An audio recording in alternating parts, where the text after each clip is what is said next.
Ya Pak, nggak apa-apa. Baik. Bismillahirrahmanirrahim. Assalamualaikum warahmatullahi wabarakatuh.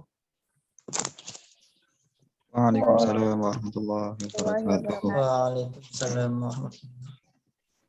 Kami dari kelompok APB, yakni yang beranggotakan saya sendiri Agil Al-Muhaimin, dan kemudian ada Muhammad Yusuf Nurrohman, ada Wahyu Fajri, kemudian ada Regina Novianti, dan ada Laili Makfiroh.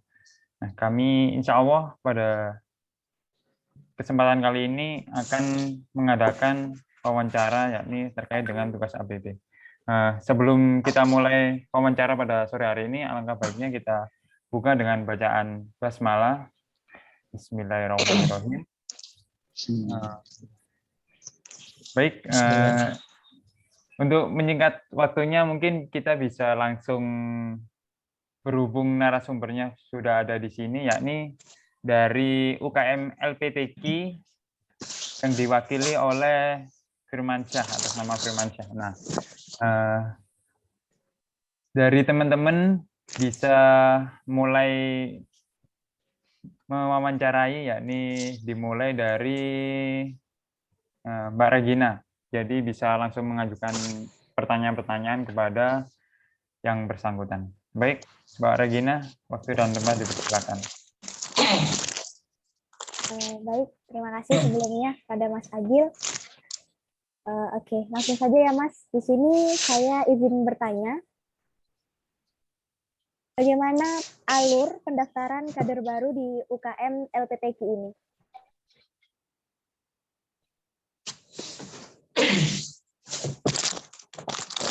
Oke, ya, langsung jawab aja ya. Suara saya masuk kan? Masuk. Langsung aja biar cepat. Oke, ini mengenai alur pendaftaran ya. Jadi untuk di LPTQ sendiri itu sebelum melakukan oprek itu dari BPH membuat suatu kepanitiaan ya. Untuk kepanitiaan khusus yang dimana itu menangani perihal open recruitment itu sendiri gitu. Ini setelah dibentuk sebuah panitiaan, nah baru itu masing-masing dari divisi itu menjalankan job desk-nya gitu, mulai dari sekretaris itu membuat, nah, kalau online ini kan membuat Google Form atau Google Formulir. Nah, yang nanti gimana dari mahasiswa Unisa itu sendiri itu mengisi di Google Formulir itu sendiri gitu. Kemudian sebelum Google Form itu di-share, dari panitia sendiri itu sudah menentukan, dilaksanakan gitu kan. Nah, untuk dari LPTQ sendiri itu untuk di periode sebelumnya itu selama 2 minggu untuk kepentingan sendiri. Ini setelah sudah terbentuk dari timeline-nya, ini ada timeline sendiri ya, mulai dari pembukaan oprek, terus ada penutupan, ada wawancaranya juga. Nah, terus setelah wawancara itu ada pengumuman. Nanti kemudian ada pengumuman terkait siapa aja sih nanti yang masuk ke bidang-bidang yang ada di LPTQ. Nah, di bidang-bidang yang ada di LPTQ kan ada 6. Ada fahmil, ada tahsin, tilawah, tahfiz, kaligrafi, sama syarhil. Nah, pengumuman itu sudah masuk ke bidang-bidang yang sudah ada disediakan. Meskipun di LPTQ sendiri itu ada divisi khususnya. Nah, untuk yang menangani di bidang LPTQ itu ada divisi sumber daya manusia itu sendiri. Nah, kemudian setelah timeline open recruitment itu dibuat, nah barulah di tahap yang pertama yaitu menyebarluaskan link pendaftaran yaitu ke peserta, baik itu via Instagram, via web, ataupun di-share ke grup-grup kecil yang ada di grup WhatsApp gitu kan, baik grup prodi itu kan. Karena dari LPTI kan ada sekiranya ada beberapa mewakili dari program studi yang ada di Indonesia. Jadi untuk alur singkatnya mulai dari pendaftaran, penutupan. Setelah di-share itu kan nanti sudah ada di timeline-nya penutupan. Nah, setelah penutupan itu sudah real. Jadi kalau nanti ada sekiranya ada mahasiswa yang ingin mendaftar lagi tapi sudah terlewat batasnya, itu sudah tidak bisa. Jadi kalau sudah ditutup itu sudah fix, tidak bisa dibuka lagi. Kemudian ada di timeline selanjutnya yaitu wawancara ya. Nah, untuk wawancaranya sendiri itu disesuaikan dengan bidang-bidang yang ada di LPTQ. Nah, karena ada 6 bidang, otomatis nanti dibuatkan 6 breakout karena di LPTQ sendiri itu wawancaranya menggunakan Zoom. Jadi menggunakan breakout Zoom yang berjumlah itu 6 breakout atau 6 bidang. Nah, nanti dari masing-masing peserta itu akan masuk ke breakout yang sesuai dengan bidang yang mereka pilih gitu. Itu untuk wawancara. Kemudian pengumuman. Jadi setelah wawancara itu kan nanti dari masing-masing bidang itu ada apa ya namanya? Ada kuota gitu. Ada kuota masing-masing mahasiswanya. Jadi satu bidang itu misalkan di bidang tahfidz itu kuotanya 25 orang. Sedangkan yang daftar itu 30-an lebih. Nah, secara otomatis secara otomatis itu kalau dari koordinator bidang tahfidz sendiri sudah menemukan 25 orang itu, berarti yang sisanya itu nanti akan akan tidak diloloskan gitu di bidang tahfidz sendiri. Tapi dari LPTQ sendiri itu memberikan opsi kedua, yaitu sebagai upaya agar mereka bisa tetap masuk ke UKM LPTQ dengan menyediakan kesempatan kedua, di mana yang tidak lolos di bidang pilihannya itu bisa masuk ke bidang yang lain dengan catatan di bidang tersebut kuotanya masih belum terpenuhi.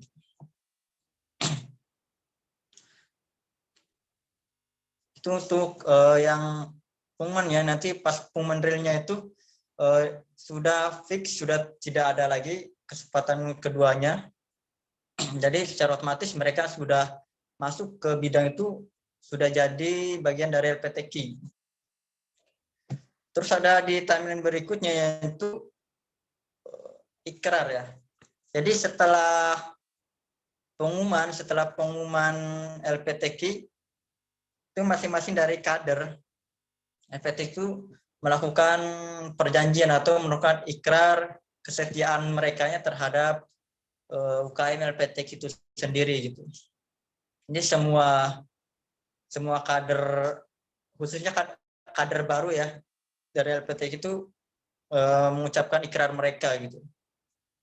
Nah, setelah mengucapkan ikrar, barulah mereka sudah resmi menjadi bagian dari keluarga LPTQ itu sendiri. Mungkin itu sedikit alur dari open recruitment sampai mereka itu diterima gitu. Baik, terima kasih banyak atas jawabannya, Mas. Boleh ya, Mas, lanjut pertanyaan selanjutnya. Lanjut. Oke. Terus bagaimana proses pemilihan pengurus baru UKM LPTQ?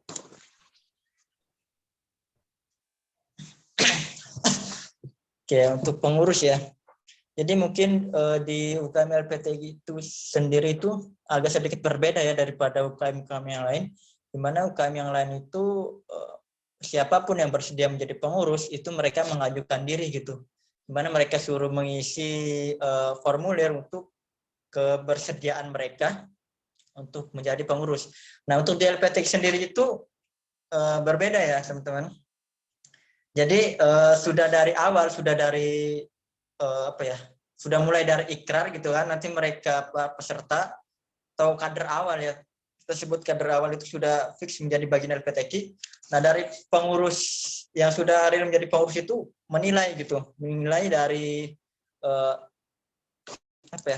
dari loyalitas kader itu sampai nanti di penghujung periode itu pengurus sebelumnya itu sudah menemukan beberapa kandidat yang dimana itu mereka yang akan mengisi kursi-kursi yang ada di kepengurusan LPTK. Jadi sistemnya itu bukan kita membuka open recruitment pengurus, tapi dari BPH sendiri yang akan menentukan siapa saja sih yang layak untuk dimasukkan ke beberapa kandidat menjadi pengurus. Jadi untuk kandidatnya ini ada dua kategori. Kategori yang pertama itu yang menjadi BPH biasanya, yang menjadi badan pengurus harian. Itu biasanya kurang lebih jumlahnya 10 orang. Nah, kemudian yang selanjutnya ada kandidat yang dimana mereka itu mengisi ketua divisi yang ada di UKM gitu. Mungkin itu ya sederhananya untuk pemilihan dari pengurus UKM LPTK sendiri. Jadi enggak mereka yang mendaftarkan sendiri, tapi dari BPA sendiri yang memilih mereka gitu, sesuai dengan keaktifan mereka, loyalitas mereka dalam setiap kegiatan yang diadakan oleh LPTK. Gitu ya. Oke, baik Mas, terima kasih. Mohon maaf, izin mengingatkan Mas, kan berhubungan waktu kita kan mepet dengan waktu maghrib ya. Mungkin dari kita ada beberapa pertanyaan masih kurang masih sekitar 4 pertanyaan lagi Mas. Jadi mungkin bisa disesuaikan waktunya mungkin Mas ya, terkait untuk jawabannya. Jadi biar kita nggak menabrak waktu sholat maghrib gitu. Oke, siap. Lanjut untuk pertanyaan selanjutnya. Bagaimana cara meningkatkan keefektifan bimbingan atau latihan dalam setiap divisi untuk dapat berprestasi? Oke, gimana tadi? Bisa diulang? Bagaimana cara meningkatkan keefektifan bimbingan atau latihan dalam setiap divisi untuk dapat berprestasi? Oke. Jadi di LPTK kan ada 6 bidang ya, ada 6 bidang. Nah, masing-masing bidang itu sudah memiliki koordinatornya masing-masing. Nah, kalau di periode sebelumnya itu namanya koordinator, tapi kalau di periode sekarang, di periode yang baru ini, itu ada ketua sama wakil, terus ada sekretarisnya di masing-masing bidang itu. Jadi nanti mereka dari BPH-nya bidang itu yang akan mencarikan pembina atau pembina atau yang memberikan latihan gitu. Jadi masing-masing bidang itu sistemnya nggak cuma latihan kayak mentoring aja gitu kan. Nanti ada kayak seminar atau workshop itu sendiri gitu. Itu untuk latihannya ya. Nanti BPH dari masing-masing bidang sendiri itu yang akan menghubungi dan menentukan terkait jadwalnya juga itu nanti mereka. Kemudian untuk yang juaranya itu mungkin dari BPH-nya sendiri itu sudah menyiapkan satu grup, di mana grup itu nanti diisikan beberapa delegasi dari masing-masing bidang yang akan mengikuti lomba. Biar nanti agar kedepannya itu bisa saling terkontrol gitu dari baik itu dari pesertanya ataupun dari BP-nya itu sendiri gitu. Gitu. Baik, terima kasih. Bisa dilanjutkan untuk teman-teman jika ingin bertanya bisa langsung saja ya open mic-nya. Silahkan lanjut untuk pertanyaan selanjutnya. Oke. Melanjutkan pertanyaan yang tadi, Kak. Bagaimana UKM LPTQ dalam menyelenggarakan proker-prokernya saat pandemi sekarang ini?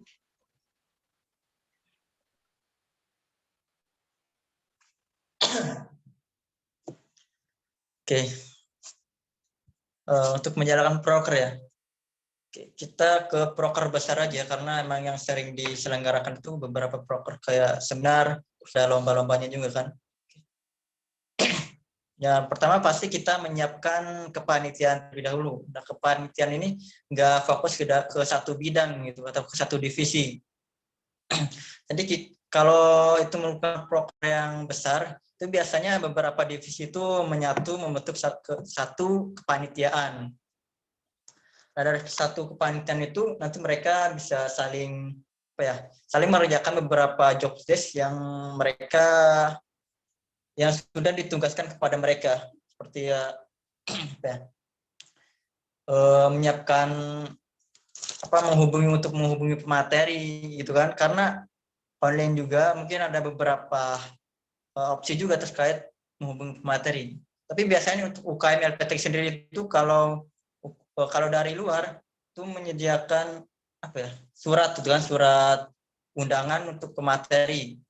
Nanti bisa dikirimkan dari email. Itu kalau pematerinya emang dari luar dan sudah besar juga gitu. Nah, kalau misalkan dari internal LPTQ sendiri, internal Unisa itu biasanya kita dari via WA untuk menghubungi pemateri. Nah, terkait untuk tempatnya itu kami biasanya menggunakan Zoom ya. Kalau memang di Zoom-nya BKA itu karena kita minjem dari Zoom-nya BKA. Kalau di waktu kami mengadakan acara itu tidak bentrok dengan UKM lain, misalnya kita menggunakan Zoom. Nah, kalau bentrok kita pasti menggunakan Google Meet, meskipun Google Meet itu enggak seefisien Zoom gitu kan. Tapi kita mempunyai opsi lain, setidaknya mempunyai opsi agar agar proker itu bisa berjalan dengan lancar gitu. Itu terkait susunan acaranya juga, terus terkait publikasinya juga. Dan yang yang paling penting itu kita kalau sifatnya itu sifatnya pendaftaran, kayak seminar itu kan ada pendaftarannya juga. Dari kami itu menyiapkan beberapa hari sebelum acara itu dimulai. Biasanya itu 1 minggu ya, 1 minggu sebelum acara dimulai itu kita sudah share atau sudah publikasi terkait acara itu sendiri gitu. Itu mungkin. Iya, baik Kak, terima kasih.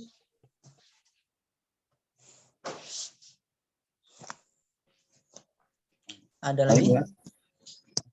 Lanjut, saya mau bertanya itu, kan tadi kan kita sudah tahu semua tentang bagaimana penyelenggaraan proker-proker di saat pandemi. Nah, kemudian pertanyaannya itu,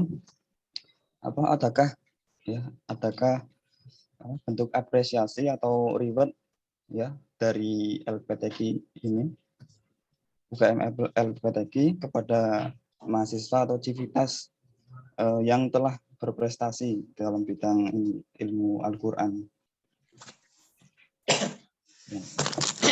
Oke.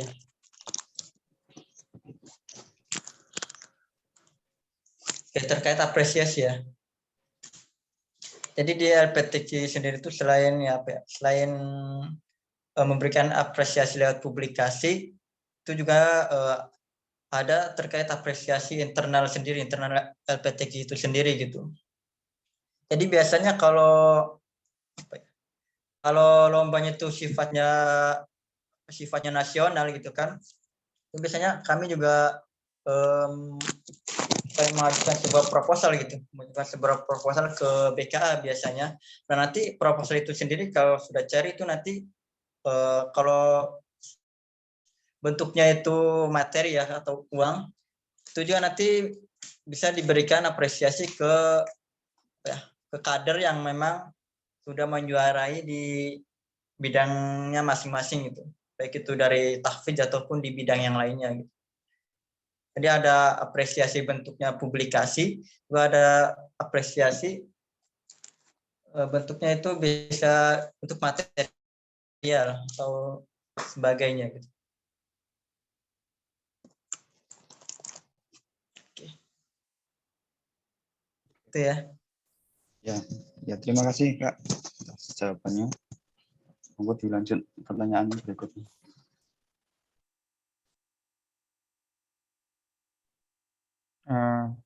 Baik, jika masih ada pertanyaan dari teman-teman, silahkan bisa dilanjut. Mungkin sekitar ada 2 pertanyaan lagi, Kak. Ini, Kak. Saya mau tanya, sebelumnya terima kasih ya Mas Firman yang sudah menyempatkan untuk diwawancara. Mau tanya Mas, kalau untuk organisasi UKM LPTQ apa aja Mas? Struktur UKM LPTQ. Suaranya putus-putus ya. Putus. Halo, masih nggak Mas? Ya, suaranya putus-putus tadi, Suf. Sekarang masih nggak? Halo. Masih putus. Oh, Masih putus-putus. Coba. Izin membantu terkait pertanyaannya, apa saja struktur organisasi yang ada di UKM LPTQ? Oke, struktur ya. Jadi kita bicaranya di struktur kepengurusan yang sekarang ya, yang 2021 sampai 2022. Karena kepengurusan sebelumnya itu berbeda. Jadi untuk kepengurusan yang sekarang itu selain ada BPH ya, BPH itu kan ada ketua. Ketuanya ini ada ketua umum dan ada wakilnya juga, ada wakil ketua umum. Terus di bawahnya itu nanti ada sekretaris 1, sekretaris 2, dan juga ada bendahara 1 dan bendahara 2. Nah, di bawahnya lagi itu ada 3 divisi. Ada divisi sumber daya, ada divisi SDM, ada divisi organisasi, dan ada divisi media dan informasi.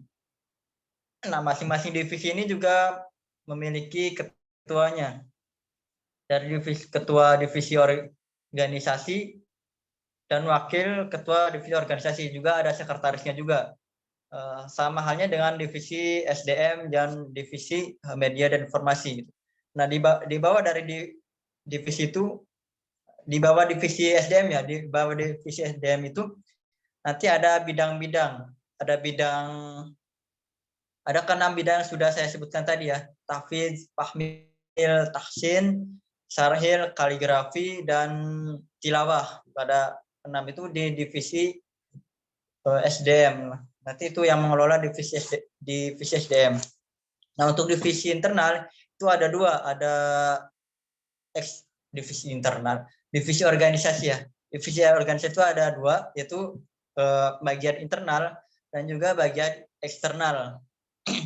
Kemudian untuk media dan informasinya sendiri itu ada bagian website, ada bagian sosial media atau akun, kemudian ada bagian desain, kemudian juga ada bagian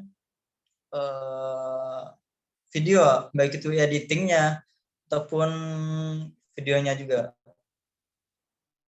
Nah, kemudian di bawahnya lagi itu nanti ada kader-kader yang memang tidak termasuk ke dalam kepengurusan gitu.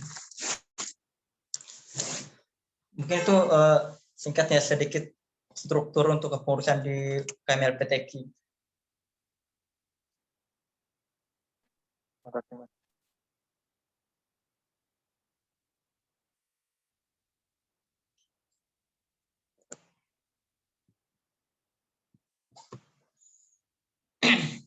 Gimana? Ada lagi?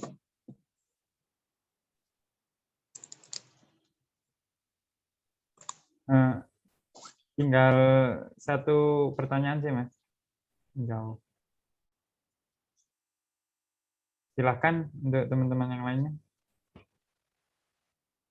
Bisa langsung menanyakan terkait dengan pertanyaan terakhir.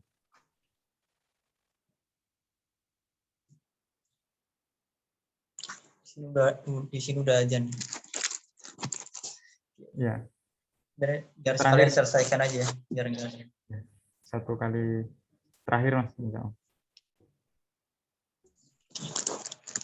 Siapa yang ingin bertanya dari teman-teman? Bisa langsung open mic-nya.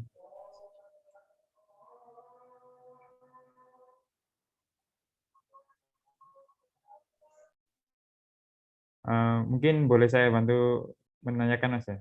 Untuk yang pertanyaan terakhir, yakni bagaimana membangun loyalitas para anggota dan apa harapan Anda ke depan terhadap UKM LPTG kayak gitu, Mas?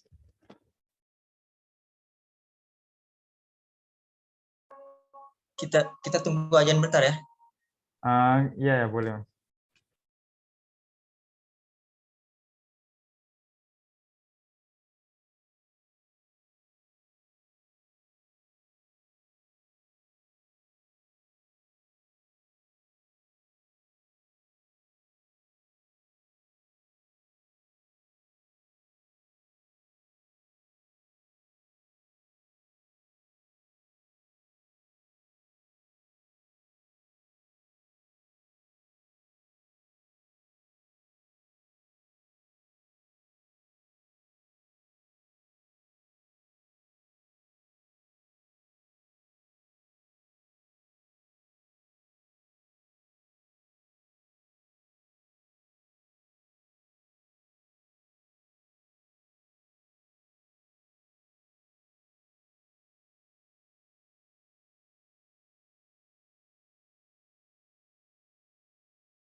Ini langsung jawab aja ya.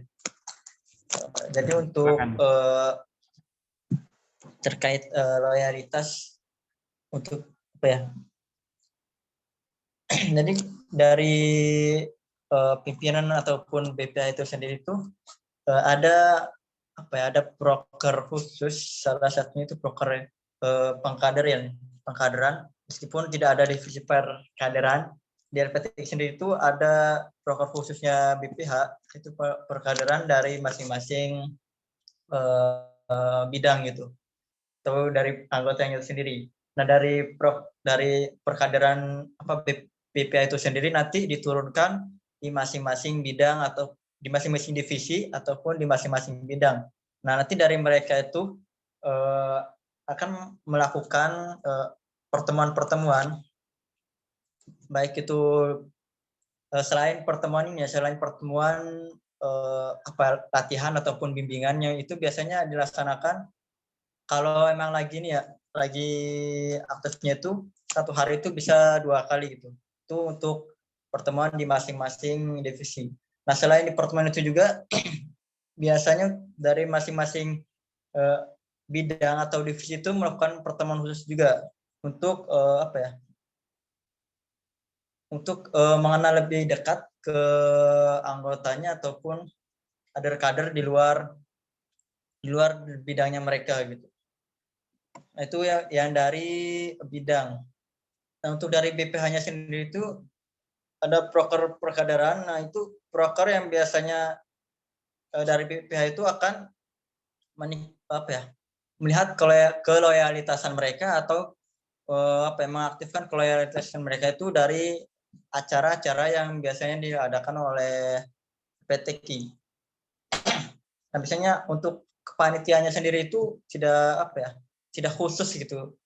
Nah, di LPT itu kepanitiaannya itu akan di-share ke biasanya ke grup pengurus ataupun grup anggota dari masing-masing bidang, nanti siapa dari mereka yang akan ikut ke ikut menjadi bagian dari panitia suatu acara. Nah, dari situ BPH akan melihat gitu, biasanya yang ikut di suatu kepanitiaan itu yang emang mereka yang benar-benar benar-benar aktif dan emang benar-benar loyal gitu. Nah, selain itu juga mungkin dari di luar kepanitiaan itu juga ikut di beberapa pertemuan yang biasanya diadakan oleh BPH, baik itu pertemuan offline ataupun pertemuan online. Nah, biasanya yang paling terasa itu emang pertemuan offline ya, dari masing-masing kader itu sendiri, dan itu juga tidak terlalu memaksakan untuk mereka itu untuk bergabung.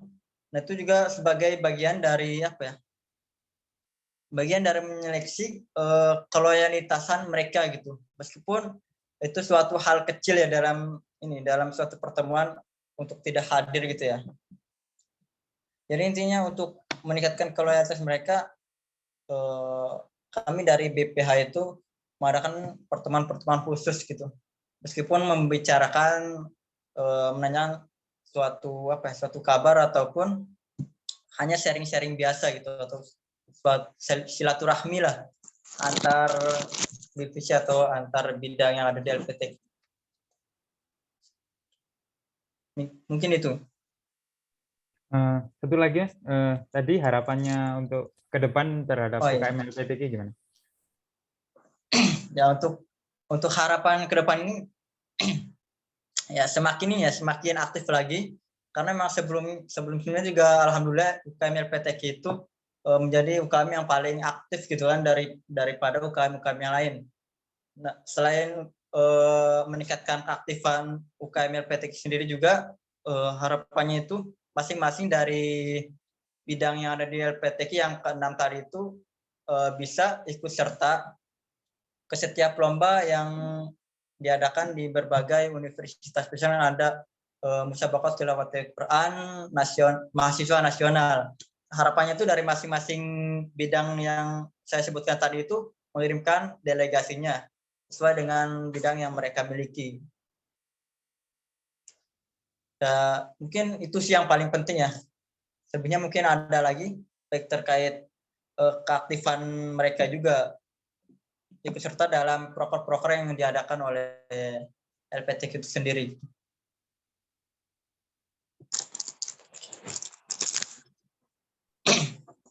Baik, terima kasih banyak atas semua jawaban yang telah diberikan dari Kak Firman. Semoga kita dengan jawaban-jawaban tersebut dapat mengenal lebih dekat lagi dengan UKM LPTK. Nah, dan semoga juga dapat bermanfaat bagi yang mendengarkan atau melihat rekaman-rekaman video ini terkait dengan UKM LPTK. Sebelumnya terima kasih banyak Mas atas waktunya, sudah menyempatkan waktunya untuk dapat menghadiri wawancara pada sore hari ini. Dan untuk teman-teman juga terima kasih banyak sudah menyempatkan hadir juga. Apabila ada kesalahan atau perbuatan yang berkenan dari kami, saya mewakili dari teman-teman semuanya ingin mengucapkan mohon maaf dan mohon dimaafkan dan dibukakan ketulusan hati dari Kak Firman untuk maafkan kesalahan atau kekurangan dari kami. Mungkin dicukupkan ya Mas ya, karena sudah menjelang maghrib ya, ini udah azan juga. Terima kasih banyak Mas atas waktunya. Sama-sama. Ya. Assalamualaikum. Izin live ya. Oh ya, silakan. Waalaikumsalam warahmatullahi wabarakatuh. Oke.